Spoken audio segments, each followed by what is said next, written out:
Hello बच्चा party, क्या हाल चाल। जैसे कि आपसे प्रॉमिस किया गया था कि मैथ्स के भी कुछ लेक्चर्स यहाँ पर अभी अपलोड किए जाएंगे, तो उसी प्रॉमिस को पूरा करते हुए आज हम शुरू करने वाले हैं क्लास 10th के कुछ टॉपिक से।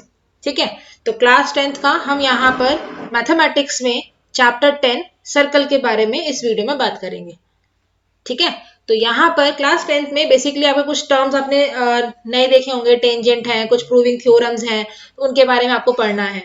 तो बिफोर स्टार्टिंग दोज टॉपिक्स हमको क्या करना है, इस वीडियो लेक्चर में हम यहाँ पर सर्कल और सर्कल से रिलेटेड जो भी बेसिक टर्मिनोलॉजी रिलेटेड होती है सर्कल से, उनके बारे में हम डिस्कस करेंगे कि एक्चुअली ये होता क्या है, सर्कल क्या है। सर्कल से रिलेटेड आपने आज से पहले कुछ टर्म्स सुनी होंगी, जैसे कॉर्ड है, सेगमेंट है, सेक्टर है, रेडियस है, डायमीटर है, राइट। तो ये सारी चीजें क्या होती हैं, ठीक है, और सर्कल से इनका क्या लेना देना होता है, और फिर टेंजेंट नाम की बला क्या होती है वो भी हम सीखेंगे यहाँ पर। लेकिन किसी भी चीज का अगर आप सेकंड सीढ़ी चढ़ोगे तो सेकंड सीढ़ी चढ़ने से पहले आपको फर्स्ट सीढ़ी चढ़नी पड़ेगी ना।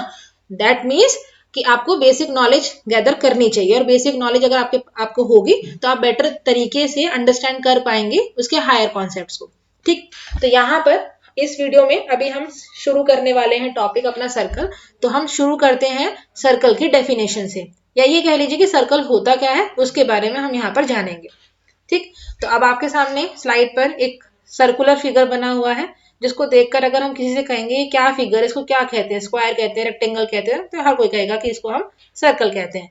लेकिन इसको हम सर्कल ही क्यों कहते हैं, उसका क्या रीजन है?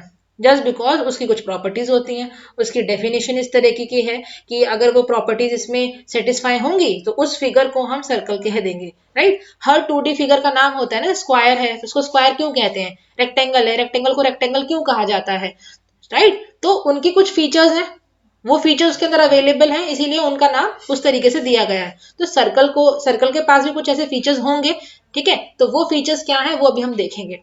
तो सर्कल के बारे में अगर हम बात करें ना, तो सर्कल सबसे पहले तो हमें देखना है कि होता क्या है ये। तो सर्कल क्या है, कलेक्शन है, ठीक है, समूह है। किसका समूह है? कलेक्शन ऑफ पॉइंट्स, बिंदुओं का समूह है। अब कौन से बिंदुओं का समूह है ये? अब यहाँ पर तो ऐसे पेपर पे तो बहुत सारे पॉइंट्स हम बना सकते हैं, और सबको हमने इकट्ठा कर ले तो उसको हम सर्कल कहेंगे? बिल्कुल भी नहीं कहेंगे। तो कलेक्शन ऑफ पॉइंट्स, अब इसकी ये अधूरी डेफिनेशन है, ठीक। अब पॉइंट्स, कौन से पॉइंट्स, राइट। अब यहां से सर्कल का कॉन्सेप्ट शुरू हो जाएगा। अब आप यहाँ पर देखिए ये सर्कल है, ठीक है, ये क्या है, ये इसकी जो बाउंड्री है जिसको हम सरकमफेरेंस बोलते हैं, ये जो बाउंड्री है ना, ये देखो ये बहुत सारे छोटे छोटे छोटे छोटे पॉइंट्स हैं। इनको जब आप ज्वाइन कर दोगे ना तो आपको एक फिगर मिलेगा, जो, और वो फिगर कैसा होगा, जैसा अभी आपके सामने स्लाइड पर है, ठीक। तो यहाँ पर ये इनफाइनाइट पॉइंट्स है, मैंने खैर लिमिटेड पॉइंट्स ही बनाया, आप उनको काउंट भी कर सकते हो, बट सर्कल को बनाने के लिए बहुत सारे इनफाइनाइट पॉइंट्स हैं, इनको आपने ज्वाइन कर दिया है, ठीक है। अब ज्वाइन कर दिया है इन सबको, तो ये एक फिगर मिला आपको, ठीक। अब ये सर्कल कैसे होगा, ये पॉइंट्स का मतलब है कि ये एक हमारा सेंटर है सर्कल का, ठीक है, केंद्र बिंदु है हमारे सर्कल का। अब इस केंद्र बिंदु से ये वाला पॉइंट आप नाप लीजिए, या ये वाला पॉइंट आप नाप लीजिए, ये वाला पॉइंट नाप लीजिए, ये सारे पॉइंट इस सेंटर से बराबर बराबर दूरी पर है, ठीक है। So collection of points which are at a constant distance, लिख देती हूं मैं यहां पर, which are at a constant distance. Constant distance का क्या मतलब है, जो चेंज ना हो, ठीक है। अब जैसे आपने यहाँ पर इस सेंटर से इस पॉइंट को जोड़ दिया, इसको जोड़ा मैंने, ठीक है, और इस पॉइंट से मैंने इस वाले पॉइंट को जोड़ दिया, ये जोड़ दिया मैंने। अब आप इसको रूलर की हेल्प से, जो आपका स्केल होता है उसकी हेल्प से आप इसको मेजर करिए, नाप लीजिए। सपोज ये 2 सेंटीमीटर के डिस्टेंस आया और ये भी 2 सेंटीमीटर का आया, ठीक है। तो सर्कल के ऊपर जितने भी पॉइंट है ना, सर्कमफ्रेंस में जो छोटे छोटे पॉइंट्स हैं, इनको अगर आप इस रेडियस, अगर उन सारे पॉइंट्स को अगर आप इस सेंटर से जोड़ दोगे ना, तो आपको जो लाइन सेगमेंट मिल रही है इसको हम रेडियस बोलते हैं। और इन सब का ना ये डिस्टेंस सेम होगा, कहने का मतलब ये है, आप यहाँ से रेडियस निकाल लीजिए, ये निकाल लीजिए, यहाँ से निकाल लीजिए, इस सेंटर से निकाल लीजिए, इस सेंटर से इस पॉइंट का निकाल लीजिए, सबका 2 सेंटीमीटर ही आएगा। एक एग्जाम्पल है, ठीक है। जितना बड़ा फिगर होगा उसका फिर उसके अकॉर्डिंग ही रेडियस बढ़ता चला जाएगा, छोटा होगा तो उसका रेडियस उतना ही छोटा होता चला जाएगा, ठीक है। तो ये समझ में आया। तो सर्कल क्या है? कलेक्शन ऑफ पॉइंट्स, ऐसे पॉइंट्स का कलेक्शन है जो कि सेंटर से बराबर बराबर दूरी पर है, ठीक है। और ये जो आपका ये है, इस पॉइंट को हम क्या कहते हैं? इसको हम बोलते हैं सेंटर ऑफ द सर्कल, ठीक है। इस पॉइंट को हम कहते हैं centre of the circle. And जो पॉइंट यहां से सेंटर से, ये वाला जो पॉइंट है, ये लाइन कौन सी बन रही है? ये लाइन हमने जो बनाई है, ये लाइन कौन सी है? इसको हम कहते हैं रेडियस। क्लियर? इतना समझ में आ गया रेडियस क्या है, एंड ये समझ में आ गया सर्कल क्या है। क्लियर? एंड अगर इसमें कोई भी प्रॉब्लम हो तो आप कमेंट सेक्शन में कमेंट करके बता सकते हैं कि ये हमें समझ में नहीं आया, ठीक है। तो उसको फिर हम नेक्स्ट वीडियो में कवर करेंगे। आई होप सो आपको सर्कल का कॉन्सेप्ट समझ में आया होगा और रेडियस का कॉन्सेप्ट समझ में आया होगा, ठीक है। Now moving to the point कि डायामीटर क्या होता है। एक डायामीटर और एक कॉर्ड, इनमें बड़ा कंफ्यूजन रहता है, क्योंकि हम आधा आधा पढ़ते हैं और अपने हिसाब से किसी को कॉर्ड बता देते हैं, किसी को हम डायामीटर बता देते हैं। तो वो अभी हम देखेंगे कि ऐसा क्या हो रहा है और इनमें क्या डिफरेंस होता है। तो एक तो है कॉर्ड और एक है आपका डायामीटर, ठीक है। तो रेडियस तो आपने सीख लिया ना, जल्दी से बता दो क्या होता है रेडियस। Very good. यहां से सेंटर से कहां जोड़ दूं मैं इसे? किसी भी पॉइंट पर आप इसको जोड़ दीजिए, तो ये आपको मिल गया रेडियस, ठीक है।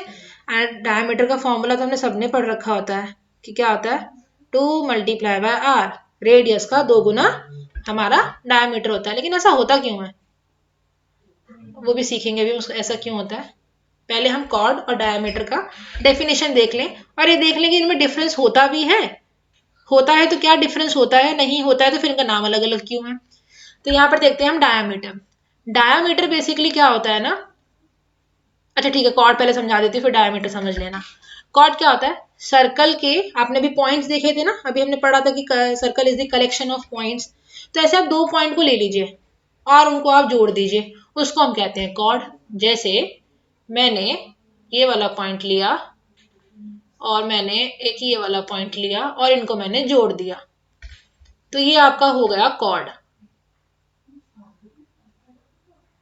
ठीक है। अब डायमीटर क्या होता है समझ में आया ना। कॉर्ड क्या होता है? आपने सर्कल के 2 पॉइंट्स को आपस में जोड़ दिया, तो उनको जोड़ने से जो लाइन सेगमेंट मिली उसको हम बोलते हैं कॉर्ड। डायमीटर पे आ जाओ। डायमीटर क्या बोलता है कि हाँ, सर्कल के ऊपर 2 पॉइंट ले लो और उनको जोड़ दो। तो फिर तो आप बोलोगे दीदी ये तो वही बात हो गई जो आपने कॉर्ड में बताई थी हमें, 2 पॉइंट ले लिए और जोड़ दिया, फिर वो डायमीटर कैसे हुआ? तो उसके लिए अभी पिक्चर बाकी है। कौन सी? यहाँ पर दूसरी कंडीशन भी तो है। दूसरी कंडीशन क्या है? ये वाली तो पहली कंडीशन हो गई कि सर्कल के 2 पॉइंट्स को आप जोड़ दीजिए। जो कलेक्शन ऑफ पॉइंट पढ़ा था उन 2 पॉइंट्स, उनमें से 2 पॉइंट लीजिए, उनको ज्वाइन कर दीजिए, जो लाइन सेगमेंट मिलेगी वो डायामीटर होगा। लेकिन उसमें एक कंडीशन और है कि वो सेंटर से पास करती हुई जानी चाहिए। It must passes through the centre of the circle. अब तो समझ में आ गया। अब मेरा ये एक पॉइंट है, मैंने यहां पर इसको अब ज्वाइन करते हैं,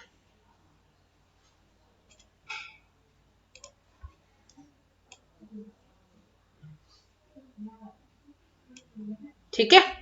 अब यहां पर आप देखिए कि मैंने क्या किया है, सर्कल के 2 एंड पॉइंट्स को जोड़ दिया और मुझे एक लाइन सेगमेंट भी मिली है और वो सेंटर से भी पास होती हुई जा रही है। ये देखो, ये पॉइंट था, ये पॉइंट था और एक ये वाला पॉइंट है हमारे पास। मैंने इन दोनों को ज्वाइन कर दिया और मुझे एक लाइन सेगमेंट दिखाई दे रही है, ठीक है। और वो लाइन सेगमेंट आप देख सकते हैं सेंटर ऑफ द सर्कल से पास होती हुई भी पास कर रही है ना यहाँ से, ठीक है। तो ये कंडीशन सेटिस्फाई हो गई। तो ये हो गया आपका डायामीटर। अब आप मुझे एक बात बताओ, डायामीटर भी देख लिया हमने और कॉर्ड भी देख लिया, क्या हम कॉर्ड को डायामीटर बोल सकते हैं? बताओ बताओ जल्दी, कॉर्ड को हम डायामीटर बोल सकते हैं? No, chord is not diameter. क्यों कॉर्ड डायामीटर नहीं हो सकती? क्योंकि वो सिर्फ और सिर्फ दो पॉइंट्स को ज्वाइन करने के बाद में हमें जो लाइन सेगमेंट मिली है उसको हम कॉर्ड बोलते हैं। डायमीटर क्यों नहीं बोल सकते? क्योंकि ये सेंटर से पास नहीं होती है। ठीक है, अच्छा दूसरी बात आ जाओ यहाँ पर, क्या डायमीटर को हम कॉर्ड बोल सकते हैं?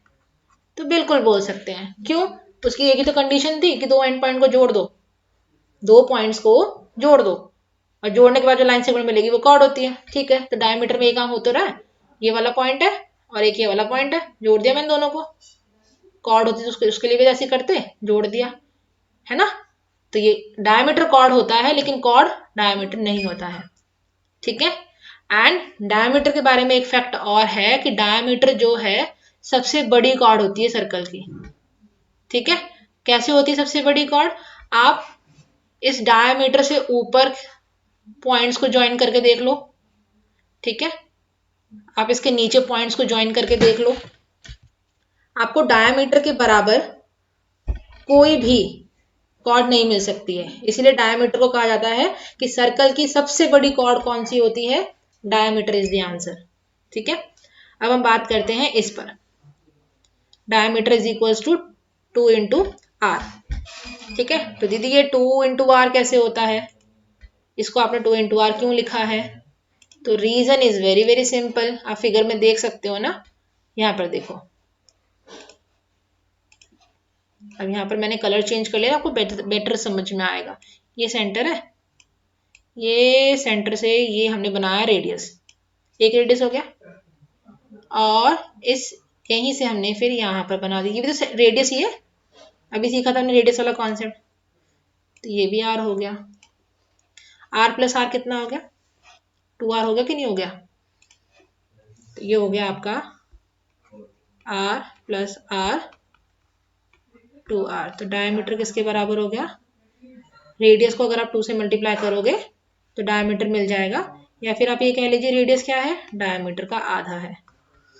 ठीक है, जल्दी जल्दी बता दो, अगर रेडियस हमारा 5 होगा तो डायमीटर कितना होगा? कमेंट सेक्शन में कर देना आंसर। ठीक है, चलिए, तो कॉर्ड समझ में आया और डायमीटर भी समझ में आ गया। तो हमने क्या क्या पढ़ लिया? सर्कल के बारे में पढ़ लिया, सर्कल होता क्या है, पॉइंट्स, कौन से पॉइंट्स का कलेक्शन होता है, हमने कॉर्ड को पढ़ लिया, डायमीटर पढ़ लिया और रेडियस पढ़ लिया। ठीक है, अब हम पढ़ेंगे सेगमेंट के बारे में। ठीक है, सेगमेंट के बारे में क्या पढ़ना है हमें, कि सेगमेंट होती क्या है। तो बहुत ही सिंपल वे में हम यहाँ पर समझ लेते हैं कि सेगमेंट होती क्या है। तो यहाँ पर हम आपके लिए फिगर बना देते हैं जिससे कि आपको बेटर तरीके से कॉन्सेप्ट अंडरस्टैंड हो पाए। तो सेगमेंट में क्या होता है ना,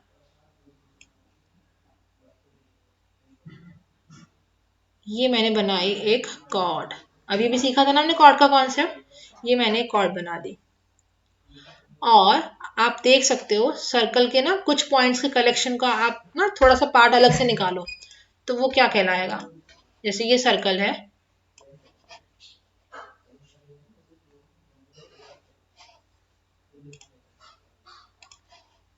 जैसे मैं यहाँ पर ड्रॉ कर देती हूँ, ये मैंने सर्कल इतना बनाया और मैंने ये बनाया, ये खैर सर्कल नहीं बनाई पर मान लो सर्कल है ये। ठीक है, अब मैंने इसका कुछ हिस्सा निकाल दिया, ये बचा।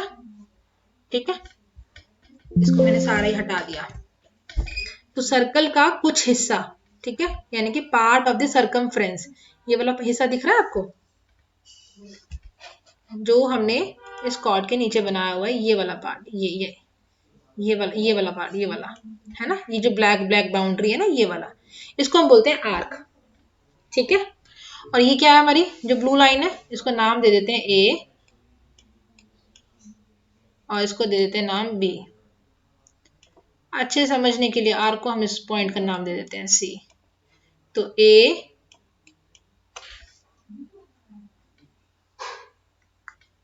सी बी, और आर्क को ऐसे रिप्रेजेंट करते हैं। तो ए सी बी क्या है आपकी आर्क है, और ये हमें पता है ए बी क्या है हमारी कॉर्ड है। ठीक है, तो इन दोनों के बीच में जो एरिया है ना, दिस इज कॉल्ड सेगमेंट। ठीक है, अब सेगमेंट में दो पार्ट होते हैं आपके, माइनर सेगमेंट और मेजर सेगमेंट। तो वो माइनर सेगमेंट और मेजर सेगमेंट ना आपके आर्क के ऊपर डिपेंड करेगा कि आर्क कैसी है। आर्क अगर आपकी माइनर है तो आपका सेगमेंट माइनर सेगमेंट होगा, और आर्क अगर आपकी मेजर है तो सेगमेंट आपका मेजर होगा। ठीक है, जैसे यहाँ पर अभी हम समझते हैं। मैंने यहाँ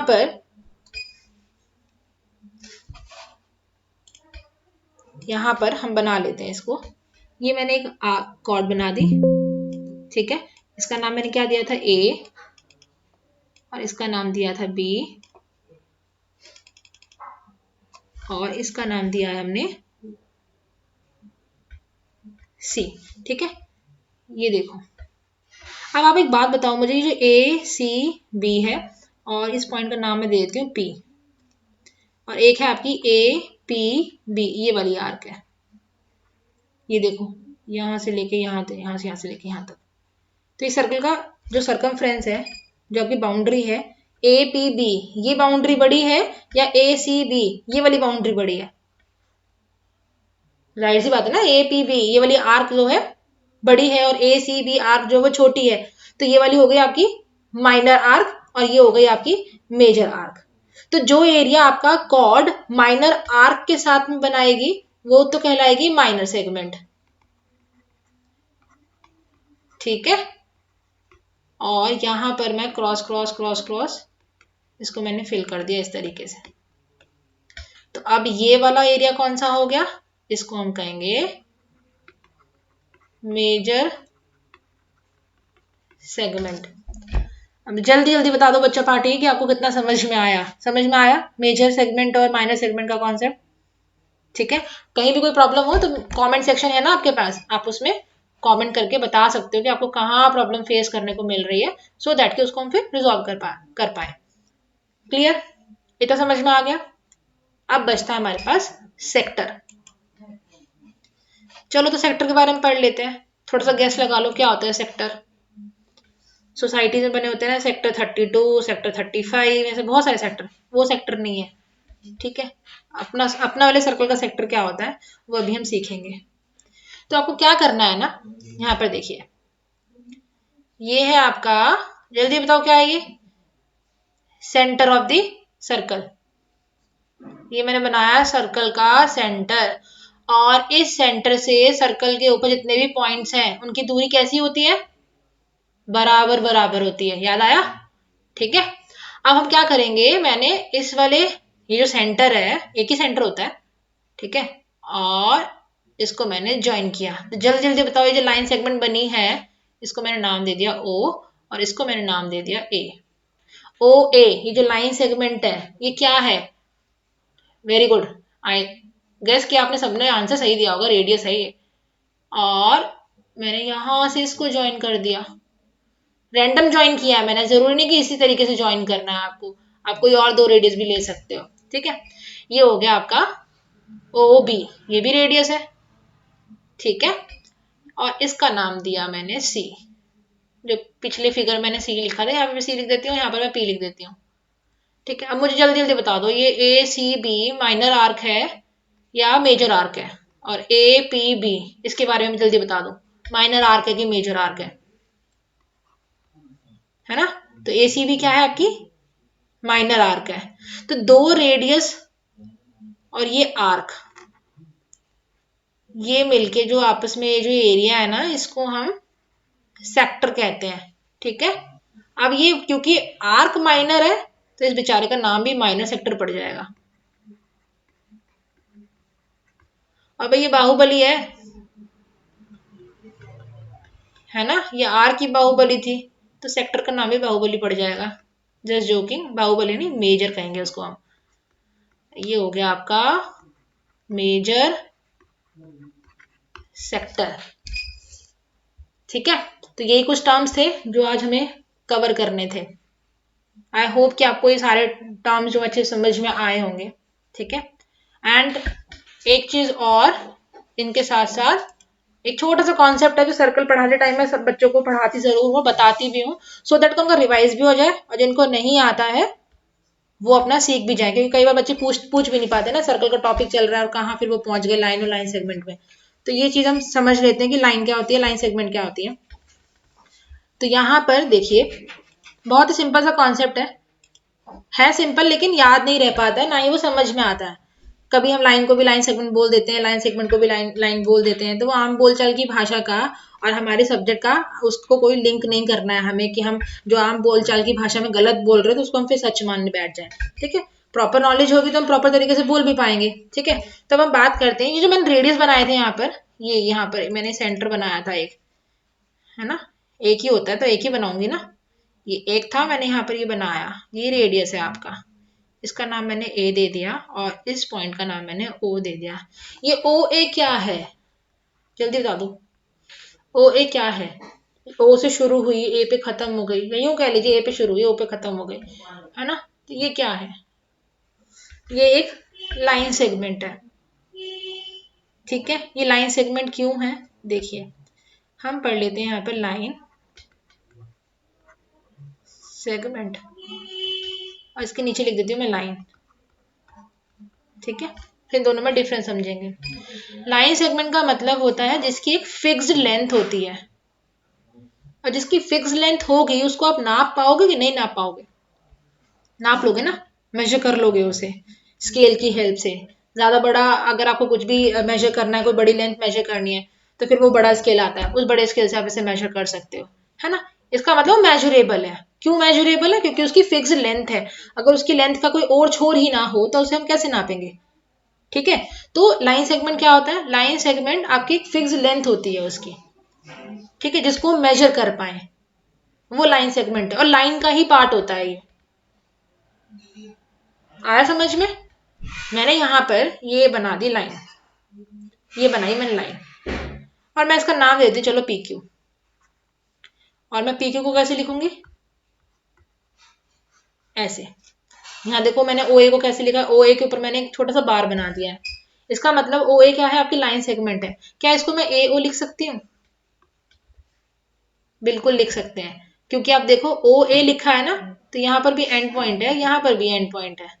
चेक करो अपने फिगर में, ये ओ है ये ए है, फिगर में चेक करो ओ एंड पॉइंट है ना, है बिल्कुल है, और ए भी एंड पॉइंट है, बिल्कुल ठीक है। ए ओ चेक करो एक बार, ए के ऊपर एंड पॉइंट दिखाई दे रहा है मुझे और ओ के ऊपर भी एंड पॉइंट दिखाई दे रहा है। चेक करो ए के ऊपर एंड पॉइंट है और ओ के ऊपर भी एंड पॉइंट है, इसका मतलब ओ ए लिखो या ए ओ लिखो, दोनों सेम है। ठीक है, अब ये लाइन सेगमेंट जो है लाइन का हिस्सा होती है, कैसे, जैसे मैंने यहाँ पर दो पॉइंट्स ले लिए और मैंने आपसे कहा कि जी आप बच्चा पार्टी इसको नाप के दिखाओ मुझे स्केल से, तो आपने मेजर करके बता दिया कि दीदी इसका तो डिस्टेंस इतना आ रहा है ए से लेके बी तक का, है ना। तो ए बी क्या हो गई, ए बी आपकी लाइन सेगमेंट हो गई, या यूं कह लीजिए बी ए आपकी लाइन सेगमेंट हो गई, क्योंकि इनकी क्या है फिक्स लेंथ है, इसको हम मेजर कर सकते हैं। ठीक है, ये समझ में आया। अब लाइन क्या होती है, अब देख सकते हो ना, पी की तरफ यहाँ पर एक ये एरो लगा रखा है और एक इस तरफ एरो बना रखा है ना। इसका मतलब है ये इस डायरेक्शन में चलता चला जाएगा और ये पी जहां लिखा हुआ है ये इस डायरेक्शन में चलता चला जाएगा, लेकिन कहाँ तक जाएगा, कोई रोकने वाला ही नहीं है इसको, ये चलता चला जाएगा चलता चला जाएगा। तो इस तरीके से हम देख पा रहे हैं कि जो क्यू वाला पॉइंट है ना, जो मैंने जिसका नाम क्यू दे रखा है, ये वाला जो पॉइंट है ना फिक्स नहीं है ना। मेरे पास ये यहाँ पर ये पेज खत्म हो सकता है, लेकिन इसकी लेंथ कहाँ खत्म होगी उसका नहीं पता हमें, इसलिए हम एरो बना के छोड़ देते हैं कि जहां तक जाएगी चली जाएगी ये। तो लाइन पर आप देख लीजिए पी क्यू मैंने इस तरीके से डिनोट किया हुआ है। अब चेक करो पी के ऊपर ये एरो ऐसे बना हुआ है, बिल्कुल बना हुआ है, क्यू के ऊपर बना हुआ है, बिल्कुल बना हुआ है, तो इसको हम ऐसे भी लिख सकते हैं। ठीक है, यानी कि दोनों सेम बात है। क्लियर हो गए। अच्छा, लाइन सेगमेंट हो गया, लाइन समझ में आ गया। अब हम बात कर लेते हैं रे की भी बात कर लेते हैं यहाँ पर। रे, रे क्या होता है, रे क्या होता है ना उसमें मतलब आपको फिगर ना ऐसे दिखाई देगा जैसे लाइन सेगमेंट और लाइन की दोस्ती हो गई हो। देखो कैसे, एक पॉइंट तो इसने यहां से ले लिया और ये लेकिन दिखाएगा यार वो, यानी कि वो शुरू तो कहीं से होगा लेकिन खत्म कहाँ होगा नहीं पता हमें। तो इसका पॉइंट का नाम दे लिया मैंने, सपोज इसको मैंने लिखा पी और इसको मैंने लिखा क्यू। इसको हम डिनोट कैसे करेंगे, लिखेंगे पी क्यू लिख दिया, नहीं समझ में आ रहा ना पी क्यू, लाइन सेगमेंट है, लाइन है या रे है, नहीं समझ में आ रहा जब तक मैं इसके ऊपर इसका फिगर नहीं बना देती हूँ, है ना, डिनोट करने के लिए। तो मैंने बना दिया। इससे मुझे क्या समझ में आ रहा है, अगर फिगर ना भी बना हुआ हो तो मैं समझ सकती हूँ कि ये शुरू तो पी से हो रहा है लेकिन क्यू पर कोई एंड पॉइंट नहीं है, यानी कि रे का स्टार्टिंग पॉइंट तो होता है लेकिन एंड पॉइंट नहीं होता है। जब एंड पॉइंट होता ही नहीं है तो जल्दी बताओ, ये मेजर कर सकते हैं इसको हम? स्केल तो हम रख देंगे, 0 पर रख देंगे, लेकिन नापना कहाँ तक है वही नहीं पता हमें। इसका मतलब ये मेजरेबल नहीं है। अब जल्दी बता दो मुझे, मैं इसको ऐसे लिख दूं, क्यू पी, ऐसे लिख दूं? जल्दी बताओ, जल्दी जल्दी बताओ, ऐसे लिख दे? नहीं लिख सकते ना? क्यों नहीं लिख सकते? क्योंकि इस फिगर के अकॉर्डिंग, ये जो फिगर बनाया है ना, इसके अकॉर्डिंग पी पर ये स्टार्टिंग पॉइंट है ना, लेकिन क्यू का कोई और छोर ही नहीं है। क्यू क्यू का नहीं पता वो कहाँ तक जाकर रुकने वाला है, जबकि ये वाला जो लिखा है हमने, क्यू पर हमें एंड पॉइंट दिखाई दे रहा है ना, और यहाँ पर हमें पी के ऊपर दिखाई दे रहा है कि इनफाइनाइट चलता चला जाएगा, लेकिन ऐसा नहीं है फिगर में, इसलिए इसको हम ऐसे नहीं लिख सकते हैं। तो क्या समझिए कि हम जब भी इसको रिप्रेजेंट करेंगे, जब भी अपने इन फिगर्स को हम रिप्रेजेंट करेंगे, लिखेंगे, तो हमें बहुत ध्यान से लिखना है। लाइन सेगमेंट और लाइन में तो कोई फर्क पड़ेगा नहीं, अब देख लो, ए बी लिखो या बी ए लिखो कोई फर्क नहीं पड़ रहा, पी क्यू लिखो या क्यू पी लिखो कोई फर्क नहीं पड़ रहा, लेकिन हाँ रे में देखो पी क्यू लिखा लेकिन मैं क्यू पी नहीं लिख पाई। ठीक है, समझ में आया? क्योंकि रे के साथ क्या होता है ना कि उसका स्टार्टिंग पॉइंट तो होता है, जिसको बुक्स में ऐसे भी लिखा होगा कि ओनली वन एंड पॉइंट, तो वो एक एंड पॉइंट वही है जिसके बारे में बोल रहे हो कि स्टार्टिंग पॉइंट है वो आपका, यानी कि एक ही पॉइंट होता है। ठीक है, हमें पता तो है कि यहाँ से शुरू हो रहा है, लेकिन ये नहीं पता कि जाकर रुकेगा कहाँ। ठीक है, तो लाइन सेगमेंट, लाइन और रे, ये कॉन्सेप्ट मैं सर्कल के साथ बच्चों को बता देती हूँ, सो दैट कि जिनको नहीं आता है वो सीख जाए, और जिनको आता है तो बहुत अच्छी बात है, रिवाइज हो जाएगा उनका। ठीक है, क्योंकि ये ना बहुत बेसिक बेसिक टर्म्स होती हैं। हमने जैसे ओ ए लिख दिया, मैंने रीडिस बना दिया, बोलते जैसे एक लाइन खींच दी मैंने ओ ए, तो वो बोलचाल की भाषा में अलग चीज होगी, लेकिन आपके दिमाग में एक क्लिक करना चाहिए पॉइंट कि ओ ए जो एक फिक्स्ड लेंथ है, नाप सकते हैं, स्केल का यूज कर तो रहे हैं, बता तो रहे हैं ना कि हम यहाँ से कितनी लेंथ है ना, तो वो लाइन सेगमेंट हुआ, वो लाइन नहीं हुआ। ठीक है, तो बोल जैसा हम बोलेंगे ना फिर हम वैसा ही लिखना भी शुरू कर देते हैं, इसलिए बहुत ध्यान से हमको ये सारी चीजों को ध्यान में रखना है कि लाइन सेगमेंट बोल रहे हैं कि लाइन बोल रहे हैं कि रे है। रे तो खैर नॉर्मली जो पजल्ड होते हैं वो लाइन सेगमेंट और लाइन बोलते टाइम पजल्ड होते हैं, तो अब से नहीं होना है, जो लाइन सेगमेंट उसको लाइन सेगमेंट ही बोलेंगे, और प्रैक्टिस के साथ में चीजें आ जाती हैं। ठीक है, आई होप सो कि आपका जो क्लास 10th का जो चैप्टर है सर्कल्स, ठीक है, इसका हमने आज स्टार्टिंग ही किया है, एंड होप सो कि आपको ये वीडियो पसंद आया होगा, एंड जो बेसिक टर्म्स हैं वो आपको समझ में आई होंगी। ठीक है, तो अगर कोई भी पॉइंट आपको ऐसा लगता है कि हाँ मुझे नहीं समझ में आया है एंड मुझे दोबारा दीदी से पूछना है, तो बिल्कुल बेझिझक होकर आप कमेंट सेक्शन में कमेंट करिए, बताइए क्या नहीं समझ में आया है। ठीक है, एंड इसके साथ साथ आगे वाली वीडियोस में हम कंटिन्यू करेंगे। आपका जो क्लास 10th का जो चैप्टर है ना ये सर्कल, इसमें जो आपके टेंजेंट हैं, जो प्रूविंग वाले क्वेश्चंस हैं, जो थ्योरम्स आपकी प्रूव करनी है, और जो आपके क्वेश्चंस बोर्ड में भी आपको देखने को मिलते हैं सर्कल से, तो वो हम करेंगे। ठीक है, विद एग्जांपल्स करने की कोशिश करेंगे, एंड कुछ प्रैक्टिस क्वेश्चन भी हम डालेंगे। आई होप सो इतना समझ में आया होगा। ठीक है, thank you so much for watching this video, and अगर आपने चैनल को सब्सक्राइब नहीं कर रखा है तो आप चैनल को सब्सक्राइब कर लीजिए, सो दैट कि कोई भी नया वीडियो अगर आता है तो आपके पास उसका नोटिफिकेशन आ जाए, एंड वीडियो अगर पसंद आया हो तो लाइक कर सकते हैं आप। ओके, ठीक है, थैंक यू।